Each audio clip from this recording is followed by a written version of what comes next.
indubitablemente,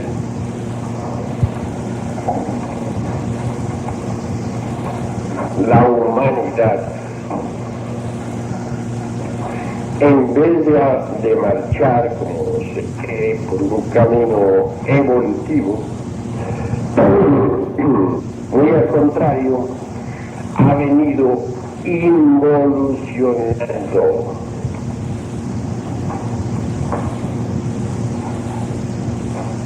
Las gentes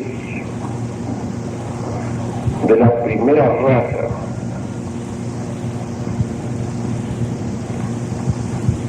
fueron realmente sublimes. Es bueno saber que la primera raza existió en el continente polar del norte, que es el primero en aparecer durante la ronda actual y el último en desaparecer. Está siempre iluminado tal continente por la estrella polar, ya puesto en el mismo su mirada.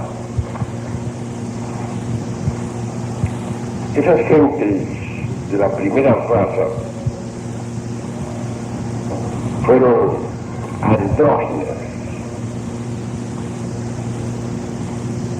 criaturas protoplasmáticas,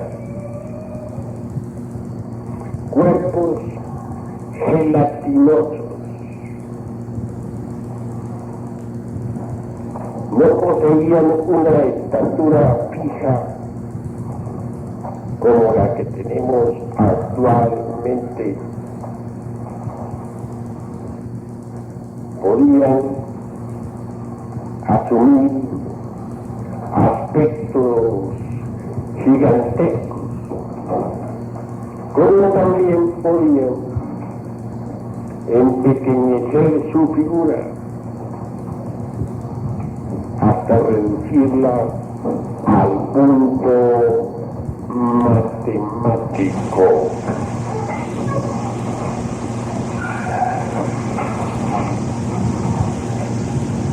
Así pues, las gentes de la primera raza poseían, como ya dije, un cuerpo protoplasmático, gelatinoso. Eran cuerpos semimateriales, semifísicos. El protoplasma de Haeckel, esa pizca de sal haeckeliana, de la cual viniera pues a desarrollarse todas las razas existentes en el mundo, indubitablemente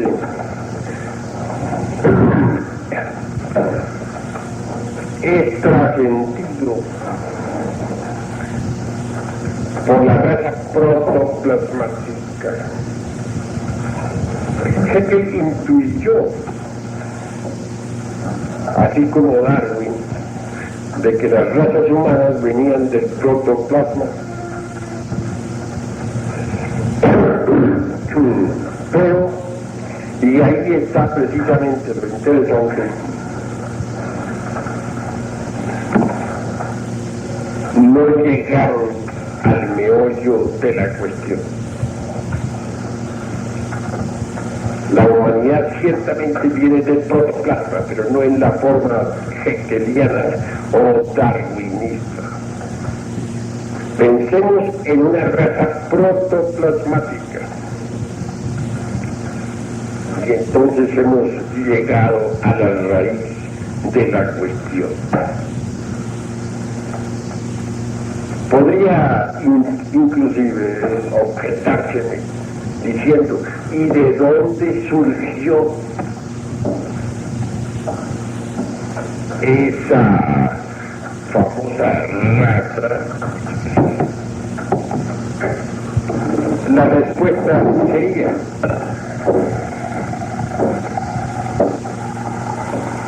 de las dimensiones superiores de la naturaleza y del cosmos. Esto es, que antes de que apareciera la raza protoplasmática sobre la faz de la Tierra, pasó por incesantes evoluciones y transformaciones en las diversas dimensiones de la naturaleza. Recordemos que el mundo no solamente tiene 3 dimensiones, existe también una cuarta, y una quinta, y una sexta, y una séptima.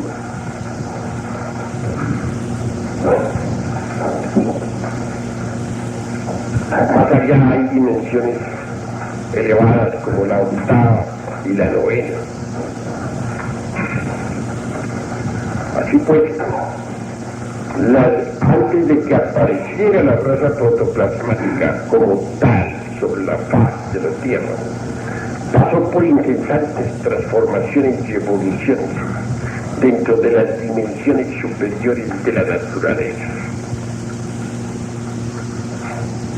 Al fin asumió forma y apareció pues como agrupación humana en el continente polar. No está de más decir que por aquella época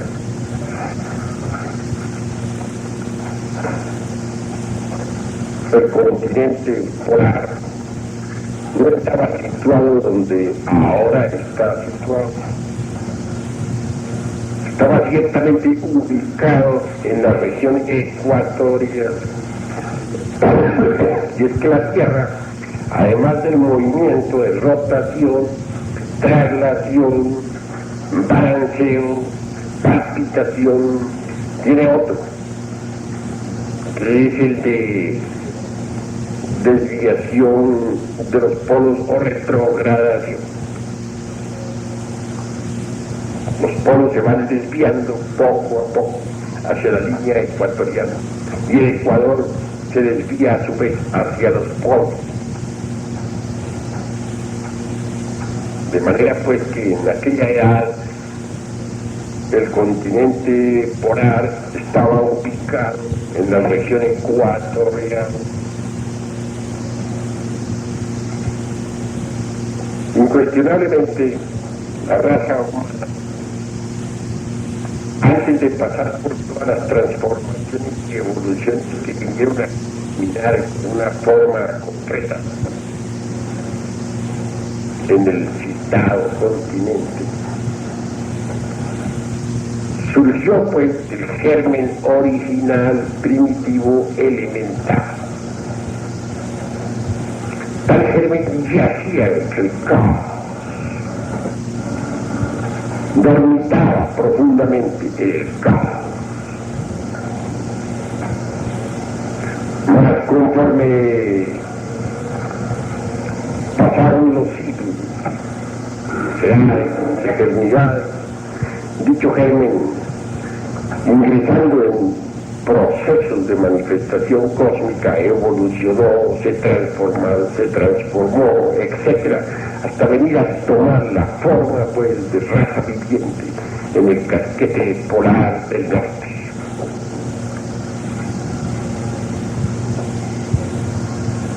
Marcha paralela a esa evolución humana con la evolución planetaria.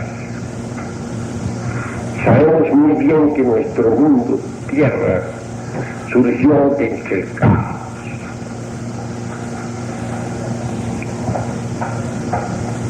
Y es obvio que en ese mundo, Tierra, el germen también inició sus procesos evolutivos. Me refiero al germen humano.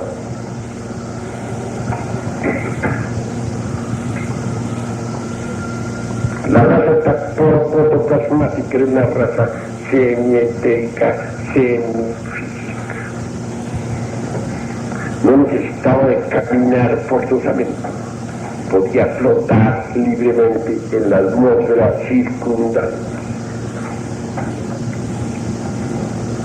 Aunque parezca increíble, fue esa raza de color negro. Si decimos que la primera raza que hubo en el mundo fue negra, estoy seguro que muchos se asombrarán, sobre todo aquellos que tengan prejuicios raciales, o más así fue. El proceso de reproducción se realizaba entonces mediante el acto sexual participado. Es un proceso semejante al de la división de las células. Ya sabemos que en determinado momento el núcleo de cualquier célula se divide en dos.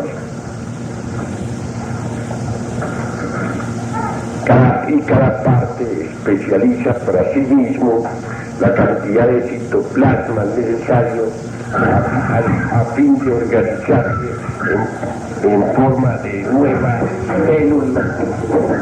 Es mediante ese proceso de división celular como se va gestando la criatura dentro del vientre materno.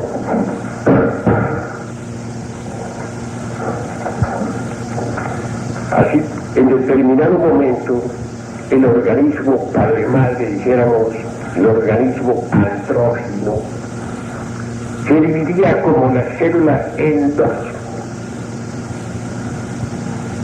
Ese era el sistema de reproducción. El vástago que se desprendía seguía alimentando del padre-madre en la forma de cualquier mamífero. Sin embargo, aquellos seres humanos incuestionablemente habían trascendido al estado animal, eran hombres en el más elevado sentido de la palabra, bodhisattvas de los lipícaros, es decir, de los antiguos pitris o criaturas divinales, bodhisattvas de los dioses santos, bodhisattvas de seres que habían vivido en el pasado Mahabharata. Incuestionablemente eran criaturas autorrealizadas, perfectas. Cuando se producía en cualquier lugar del planeta el nacimiento de una criatura que, como ya les dije, era mediante el acto semejante al de la división celular, quienes asistían reverentes se prosternaban en tierra adorando a la Madre Divina y al Padre que está en secreto. Era pues todo nacimiento celebrado pues religiosamente.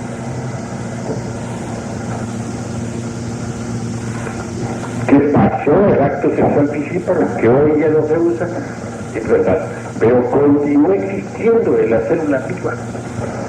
Y si no fuera por ese acto sexual piscíparo, la gestación de las criaturas hoy en día sería imposible.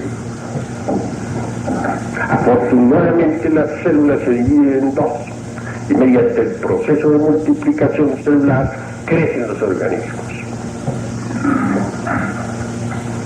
Así pues, eso ha quedado en la sangre. Interesante resulta la civilización de la primera raza. Tenían ciudades enormes, no de materia puramente físico-química en el sentido en que nosotros lo entendemos. Más bien edificaban con materia semifísica, semietérica, templos majestuosos, extraordinarios.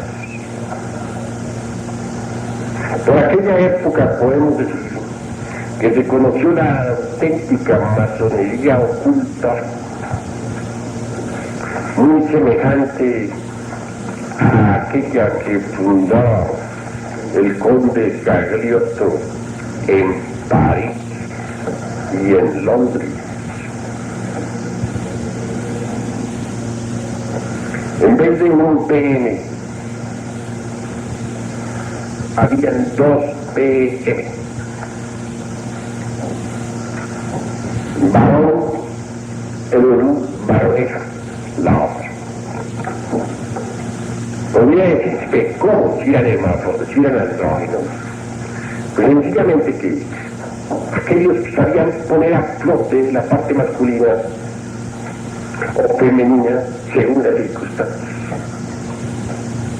El PM masculino ponía a flote su parte masculina con todo el material, dijéramos, psíquico, biológico, etc. Y el otro polo, su antítesis, el negativo femenino, ponía a flote su parte femenina, sumergiendo la masculina en el fondo de su conciencia. Podrían hacerse tales cambios psíquico-biológicos debido al tipo de materia existente. No era una materia inerte como la que tenemos ahora o dura, sino elástica, plástica, psíquica, espiritual. Era otro tipo, pues, de materia. Y toda la tierra era, dijéramos, protoplasmática, de un bellísimo color azul intenso. Las montañas se hacían transparentes como el cristal. Eran preciosísimas. Aquella humanidad divina vivía en estado paradisíaco, más allá del bien y del mal. En los templos de aquella masonería primitiva se trabajaba para hacer fecunda la materia caótica, a fin de que la vida se manifestara en forma intensiva. En la planta baja del templo, alrededor del ara, los andróginos divinos asistían a la liturgia. El guardián, como siempre, estaba a la puerta con su espada de cruz flamígera. Trabajaban pues tres tipos de fuerza, representada por los polos masculino, femenino y por el codo de andrógenos de la planta baja, neutra. Y se manipulaban esos polos extraordinarios del universo para bien de la vida universal.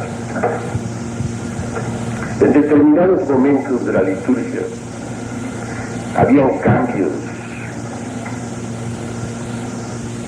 de los oficiales. El B1, por ejemplo, en determinado instante se convertía en B2, etcétera, etcétera. Los mismos hermanos en determinados momentos intercalaban sus lugares, cambiaban de sitio. Era extraordinaria pues aquel movimiento rítmico al compás de los ritmos. Generalmente se usaba muchísimo la runa Halal para el cambio de columnas etc.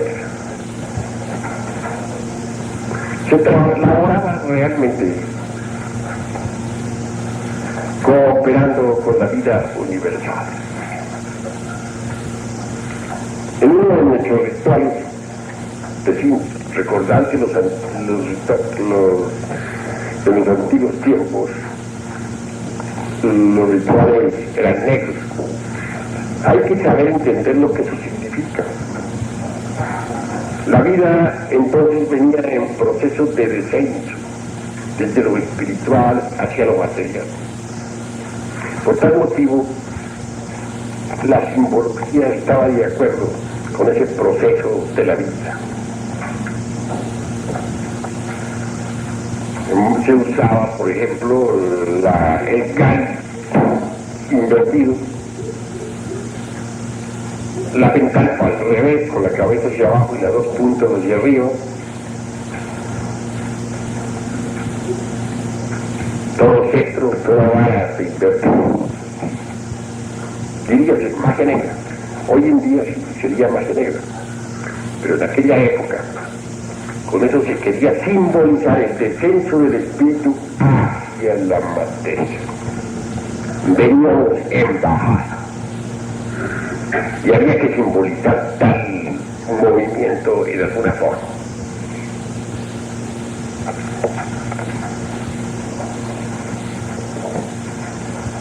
Los viajes meramente simbólicos de nuestra masonería actual eran por aquella época gigantescos. Se hacían esos viajes alrededor de todo el planeta Tierra. Con gran aparato y enorme solemnidad.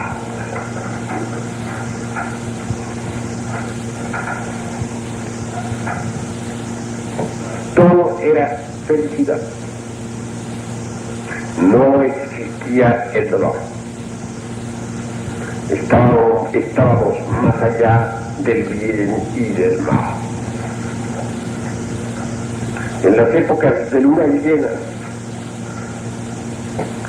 se celebraban especialmente los grandes ritos cósmicos. Pasaban los siglos, las edades, en un estado de felicidad inconcebible. Fue necesario después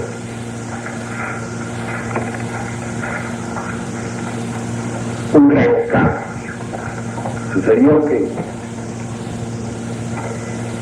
la involución, o digo los procesos de descenso, se precipitaron.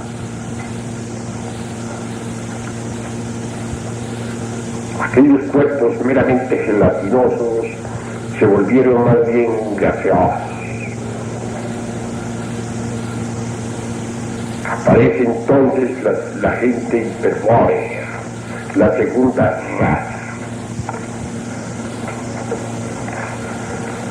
Esos hiperbóreos estaban situados alrededor del casquete polar del norte. La tierra de los hiperbóreos formaba una verdadera herradura alrededor del continente polar. Incluía todo ese norte de Europa, de Siberia, de Inglaterra, Escocia, todas esas tierras norte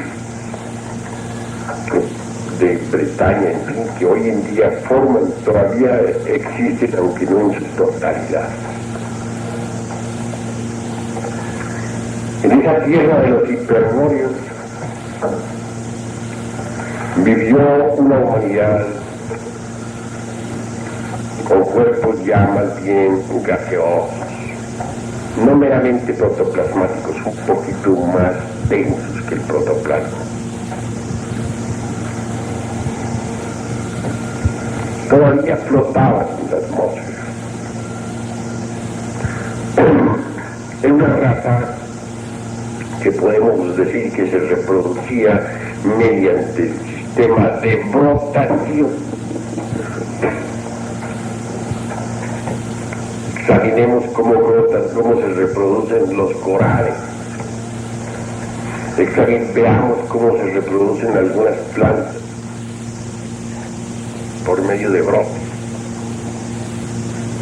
Un brote puede servir de base para una nueva planta. Así, de aquellos organismos, ya una especie de exudación o brote, que en determinado instante se desprendía del padre. Era más bien oviforme, y al abrirse, y allí salía de allí una nueva criatura. El sistema de reproducción por brotación desapareció como desapareció el sistema principal. Pero, y es lo interesante, hay todavía siempre remanentes en el organismo humano. Hay distintos procesos de brotación que los vemos en nuestro cuerpo.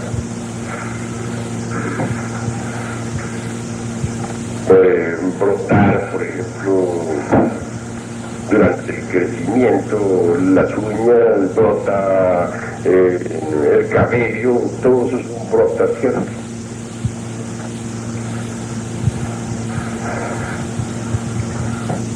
Indudablemente, la raza hiperbórea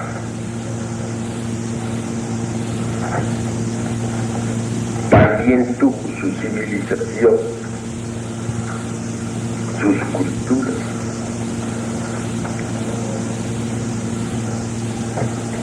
Sin embargo, no todo fue perfección entre los hiperbóreos.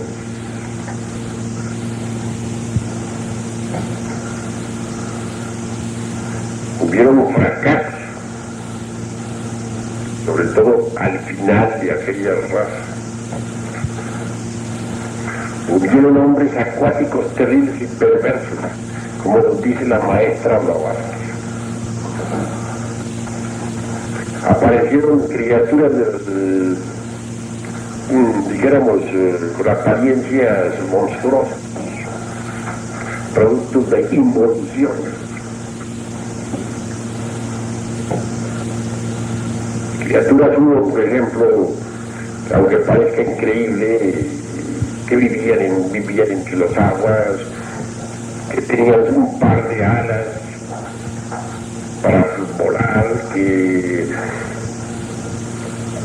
piernas, como dice la maestra Blavatsky, semejantes a los del macho cabrío, etc. O criaturas con dos cabezas. Se vieron también en los animales extraños, aves, por ejemplo, acuáticas o anfibias, que con dos cabezas, y muchas monstruosidades de diferente tipo, pero eso fue especialmente al final del periodo hiperbóreo. Durante la civilización hiperbórea hubieron culturas extraordinarias, bosques profundos. La humanidad en aquella época pues tenía los poderes de la clarividencia completamente desarrollados y de la clariaudiencia. Podía percibir todas las dimensiones de la naturaleza y del cosmos. Cuando alguien se internaba, por ejemplo, en un bosque, no veía meramente árboles, como hoy en día, sino gigantes que levantaban sus brazos, que gritaban, que clamaban, etcétera, etcétera. Y es que las gentes percibían a los elementales vegetales. Más bien el árbol meramente físico, las cosas puramente químico-físicas no eran percibidas. Si alguien, repito, atravesaba por entre unas selvas espesas, veía la vida elemental.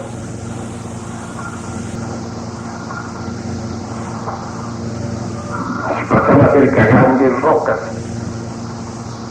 podía ver a los elementales de las rocas, los elementales minerales, a los gnomos, los pigmeos, transitados por los viejos alquimistas medios.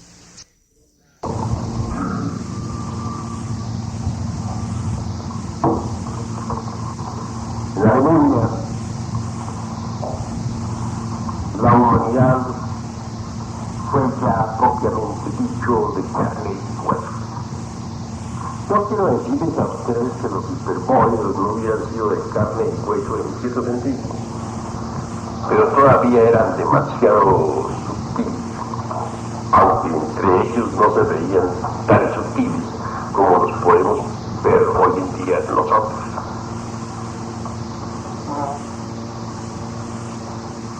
Incuestionablemente hay una diferencia sustancial entre hiperbóreos y lemurios. Los hiperbóreos inclusive llegaron a tener hasta cartas guerreras. Todavía se recuerdan los anales, pues, acásicos de la naturaleza, a esas cartas de gigantes altos, delgados y armados hasta los dientes, peleando contra todo el mundo. Procesos involutivos del continente hiperbóreo. Sin embargo, no tenían, a pesar de todo, la densidad que pudieron tener los lemurios. Las gentes del continente Mu fueron hermafroditas en el sentido más completo de la palabra.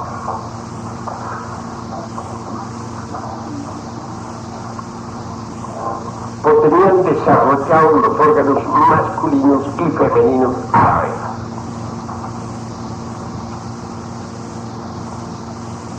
Eran de estaturas de 4, 5, 6 metros. Es decir, gigantes. Corpulentos.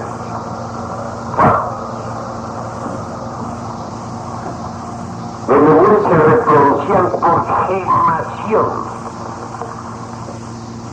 en la misma forma en que se reproducen las aves, pero con una diferencia. Las aves tienen que realizar la cópula. En ellas existe la cooperación para crear. En cambio, los lemures hermafroditas no necesitaban de la cópula sexual. Si observamos cuidadosamente el ovario en la mujer,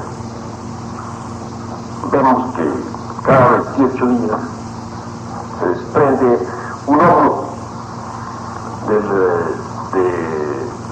del ovario, de la vesícula tegral. Es claro que al desprenderse queda una pequeña heridita situada precisamente en aquel lugar de donde se desprendió.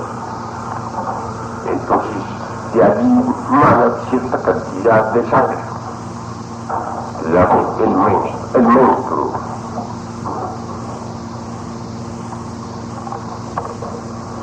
Resulta interesante saber que aquel óvulo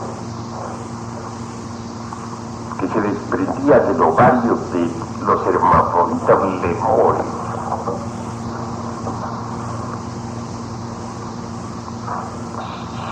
surgía hacia el exterior ya plenamente fecundado, porque ellos en sí mismos tenían los dos polos masculino-femenino. Entonces aquel huevo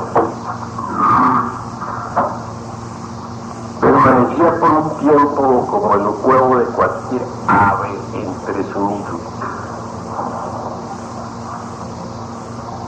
Que luego un día se abría para salir de allí una nueva criatura que se alimentaba del padre madre.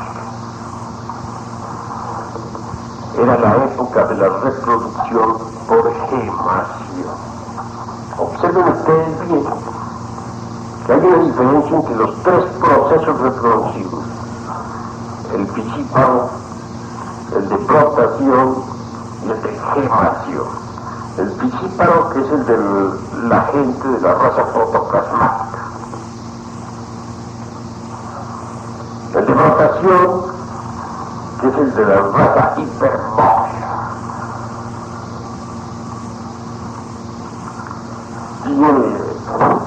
Y el de gemación, que es el de los lemures.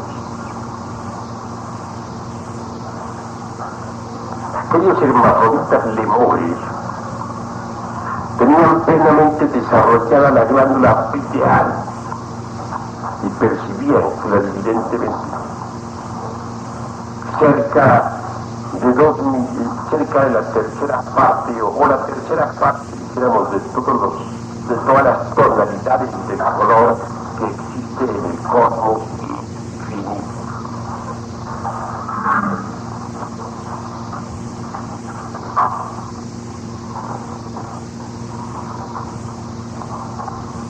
O sea, entonces las gentes usaban en su lenguaje 300 consonantes y 51 vocales. Es decir, poseían un lenguaje riquísimo. La laringe no se había degenerado. El poder hablativo no se había deteriorado. No solamente podían escribir esas 300 consonantes y 51 vocales, sino que además tenían la capacidad para articularlas. Era otra gente, ¿verdad? Estaban provistos de una fuerza terrible. Recordemos lo que nos cuenta Homero en su Odisea sobre el famoso cíclope aquel. Se levantaba enormes rocas con sus manos como si fueran pequeños guijarros.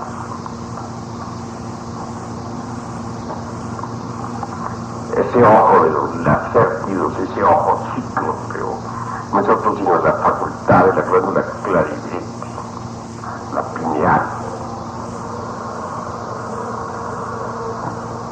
Hablaban en el idioma universal, el idioma cósmico, divinal.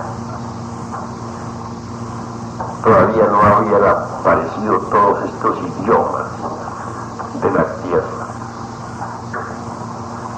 Se hablaba un lenguaje único. Y entonces las criaturas del fuego, de los aires, de las aguas, de la tierra, se entendían con la humanidad. Era otra gente. Los templos de la Lemuria fueron portentosos. Allí se cultivaron los grandes misterios. Los lemures tuvieron naves que les permitieron viajar a otros mundos del espacio infinito. También extraer la energía atómica, no solamente del uranio, sino de muchos otros metales, piedras preciosas, y hasta de los granos que germinan en la tierra. Así posibieron naves impulsadas por energía nuclear, aviones extraordinarios. y hasta, ya dije, llegaron a viajar a otros mundos del espacio estrellado. La civilización Lemur fue portentosa, grandiosa. Estaban en comunicación con otras humanidades planetarias. Los ojos no se habían atrofiado. Cuando alguien miraba al espacio estrellado veía no solamente las moles planetarias, sino a las humanidades hermanas de los pueblos. Podía percibirse a los genios que gobiernan a las esferas celestes. Y los hierofantes de los templos percibían en el espacio, no solamente en los mundos existentes actualmente, sino los que existieron en pasados días cósmicos, y aquellos que deben o que deberán existir en lo futuro.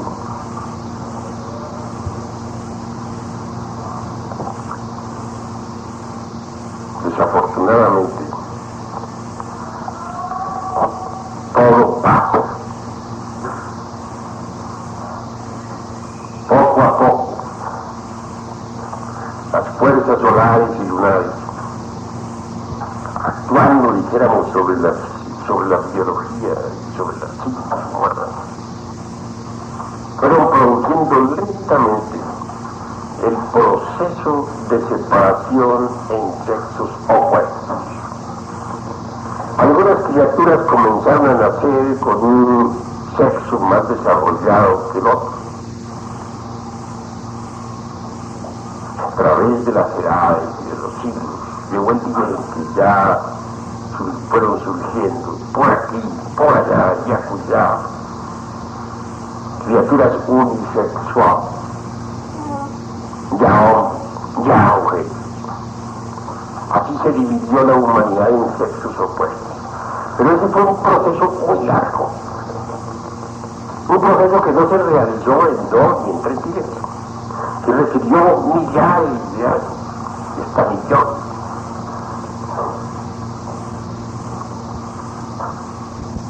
La humanidad ya dividida en sexos opuestos fue diferente. La parte femenina siguió como siempre, eliminando un óvulo de su ovario.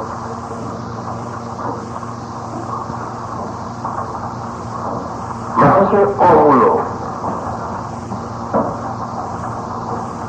que surgía ya no fue, pues, fecundado interiormente. Entonces se necesitó la cooperación sexual para crear y volver nuevamente a crear. Por aquellos días, los Kumara trabajaron intensivamente por la humanidad. Los guías de la humanidad conducían pues a los gentes anualmente, determinadas épocas del año, a través de inmensos territorios, a los templos donde debería verificarse la reproducción de la especie. Eran viajes larguísimos. Todavía, como dijéramos, leyenda o como remanente de todo eso quedó el viaje de luna de miel de los enamorados. Y eran los templos donde se verificaba la reproducción. El acto de las reproducciones se consideraba como un sacramento. Nadie se atrevía ciertamente a profanar ese sacramento. La reproducción se realizaba por Kriya Sakti, el poder de la voluntad y del yoga. Entonces, nadie cometía el crimen de derramar el vaso de Hermes Trismegisto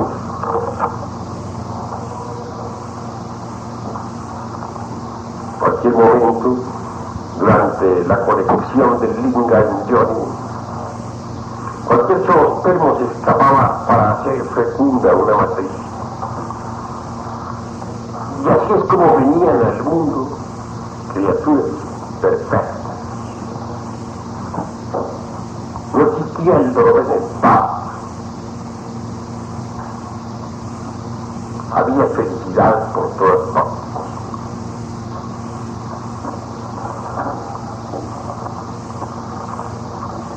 Mas llegó el día en que todo cambió.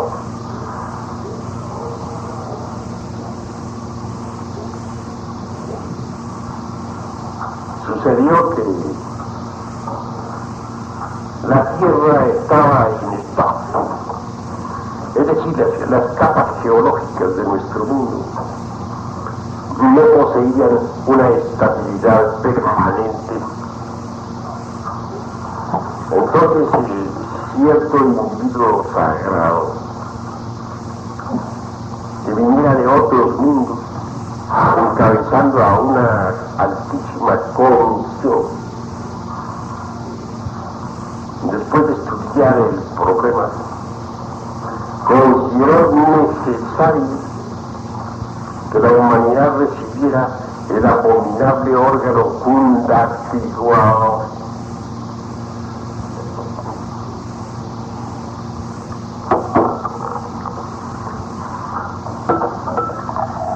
Impresionablemente, el cuerpo humano es como una máquina que transforma determinados tipos de energía y después los retransmite a las capas anteriores de la Tierra.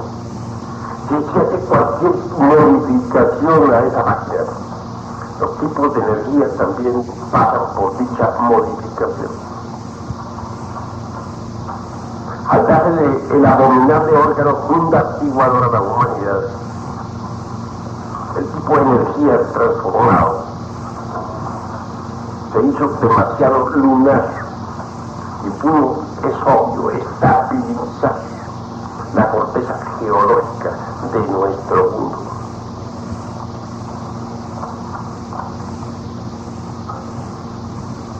No fue que el órgano fundamentador se refiere a la humanidad así porque sí, de cualquier manera.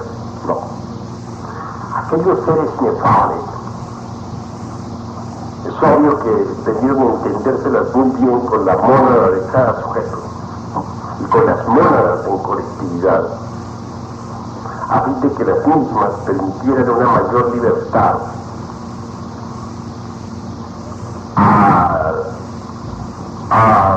dijéramos, al doble de cada uno, al Prometeo Lucifer, a la reflexión lógica dentro de nosotros. Una vez que el Lucifer pudo actuar con más libertad dentro de cada uno de nosotros, estimuló, es claro, la actividad sexual. Desafortunadamente, el ambiente también flotaba muchos tenebrosos que hicieron que la humanidad se precipitara definitivamente por el camino de la fornicación. Así dejaron las gentes de concurrir a los templos para la reproducción. Tomaron el sexo por supuesto y hasta abusaron de él. Mas como estaban acostumbrados a combinar rito y sexo, de todas maneras siguieron haciendo tal combinación. Pero combinación equivocada de tantrismo con rito, tantrismo negro con rito, es decir, de eyaculación seminal con rito negro o con rito. El resultado fue pues que surgiera en cada sujeto el abominable órgano fundamental. El pueblo sagrado, en vez de subir, descendió, se precipitó, dijéramos, desde el cosmos hacia los infiernos. infiernos atómicos del hombre. Y apareció así en cada uno la famosa cola pictórica con que se representa al Satán bíblico.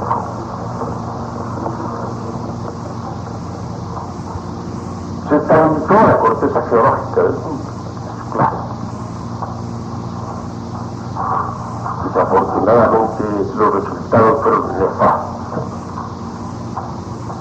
Cuando se eliminó el organismo humano, el abominable órgano conductuador, quedaron las consecuencias en los 5 cilindros de la máquina. Y eso fue gravísimo.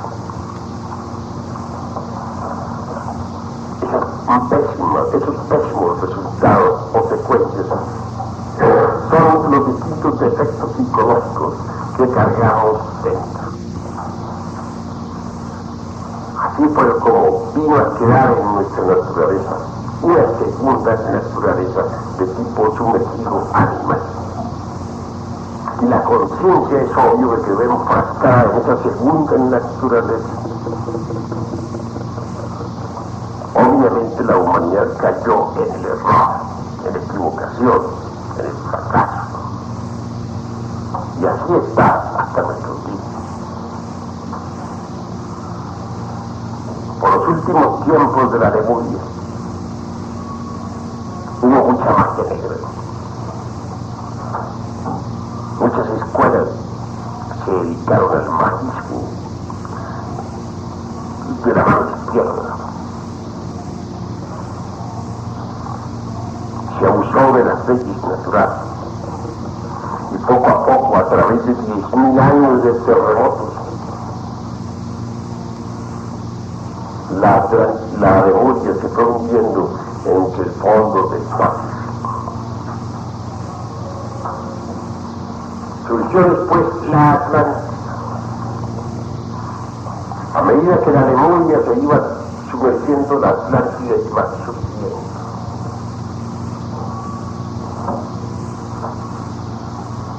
Cierto grupo selecto pues logró sobrevivir para vivir en la Atlántida. Los atlantes fueron de cuerpo aún más pequeño que el de los lemures, pero más altos que nosotros. Con relación a nosotros eran gigantes. Poseyeron también una prodigiosa civilización. Construyeron enormes ciudades, como Sanglius, por ejemplo, Poseidón, las ciudades de las 7 puertas de oro macizo.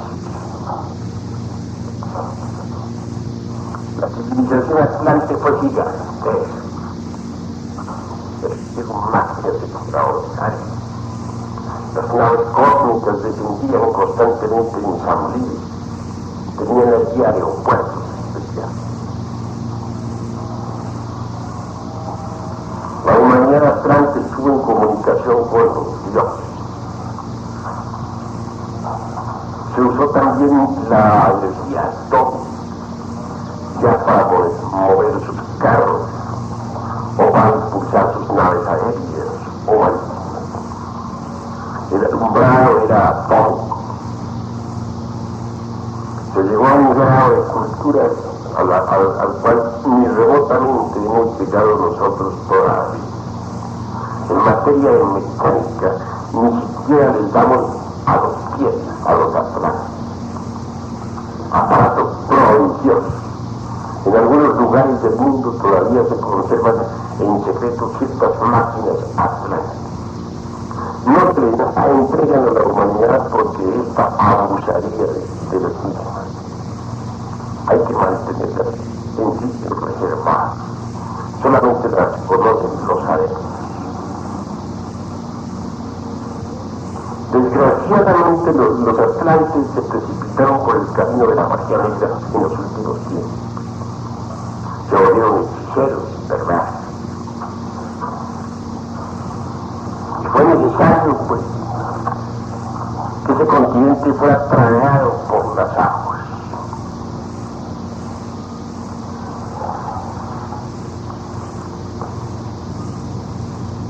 Después de la sumersión del continente atlántico, se acabaron de degenerar las facultades humanas.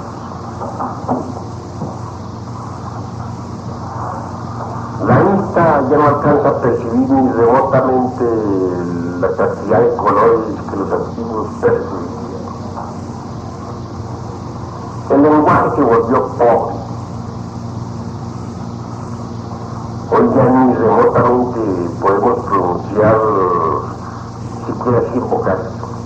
Los antiguos usaban perfectamente 300 consonantes y 51 vocales. Nuestro lenguaje se volvió pobre.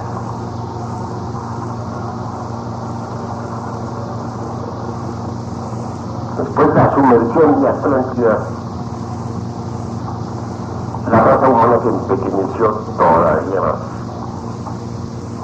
Hoy ya nadie es capaz de percibir las causas de los fenómenos naturales que se suceden a nuestro alrededor. El cuerpo humano se degeneró. Los sentidos, como les digo, se acabaron de atrofiar. No ha habido pues tal evolución en la raza humana. Lo que sí ha habido son gigantescos procesos involuntarios. Esa es la cruda realidad de los hechos. Estamos actualmente en la quinta raza raíz, que es la que puebla la faz de la tierra. Marchamos hacia otro cataclismo inevitablemente, porque así como los atlantes fueron tragados por las aguas, así esta gente de ahora, esta tierra de la raza aria, será destruida por el fuego. El fuego hará la obra. Hasta Pedro el apóstol dijo que la tierra antigua fue destruida por el agua, pero esta tierra será destruida por el fuego. La tierra y las obras que en ella hay, dijo, serán quemadas y los elementos ardiendo serán deshechos. Vamos pues hacia una catástrofe inevitable por el fuego. Ya los aztecas dijeron, los hijos del quinto sol perecerán por el fuego y los terremotos. Los hijos del primer sol fueron la gente de la raza polar, la gente protoplasmática. Los hijos del segundo sol perecieron arrasados por fuertes huracanes, fueron los hiperbóreos. Los hijos del tercer sol perecieron por sol de lluvia de fuego y grandes terremotos, fueron los demonios. Los hijos del cuarto sol fueron tragados por las aguas, se convirtieron en peces, los atlantes. Nosotros somos los hijos del quinto sol. Escrito está que pereceremos por el fuego y los terremotos. Así pues marchamos hacia otra catástrofe inevitable.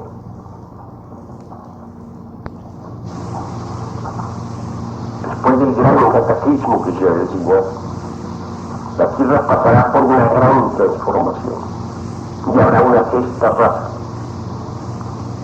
que será diferente. Digo diferente porque será más espiritual. Actualmente ya se está creando la sexta raza, aunque parezca increíble. Ciertos sujetos, ciertos grupos de gente desaparecen sin saber cómo ni por qué. Si es que son llevados a otros mundos. De este planeta se están llevando los extraterrestres, lo mejor de la semilla humana, y se la llevan para cruzarla con gente de otros planetas. De manera que fuera de la Tierra se está haciendo actualmente la creación de una nueva raza. Después del gran cataclismo que se avecinó, los resultados de tal cruce serán puestos sobre la faz de nuestro mundo y surgirá entonces la sexta raza raíz.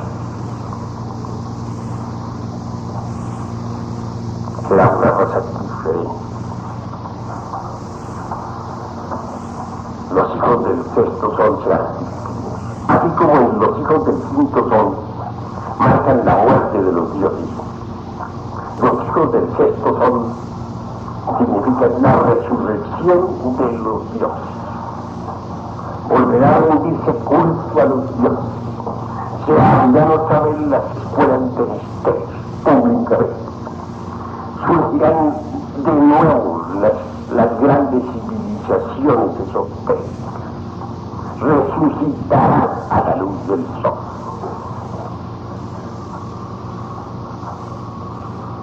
Todo será distinto. Esa será la nueva Jerusalén. Y por último, habrá una séptima gran raza, que será la última.